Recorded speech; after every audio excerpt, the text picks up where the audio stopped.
కుటుంబం కావాలా? పాపం కావాలా?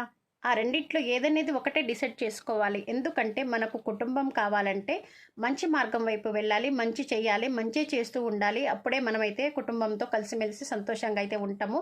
ఎటువంటి పాపం అనేది మూట కట్టుకోకుండా మనం మంచిగా ఉంటూ మన పిల్లలకు కూడా మంచి భవిష్యత్తునైతే ఇయ్యగలుగుతాము. మంచి మార్గం వైపే నడిపిస్తూ ఉంటాము. అదే చూడండి పాపం అంటే పాపం చేసేవాళ్ళు ఏం చేస్తూ ఉంటారంటే పాపాలన్నీ మూట కట్టుకుంటూ ఉంటారు. మరి చెప్పండి మీరు పాపాలు మూట కట్టుకోవాలా? కుటుంబం కోసం ప్రేమానురాగాలతో పుణ్యకాలములతో మంచిగా కుటుంబంతో హ్యాపీగా గడపడం కావాలా? చెప్పండి ఫ్రెండ్స్ మీరే.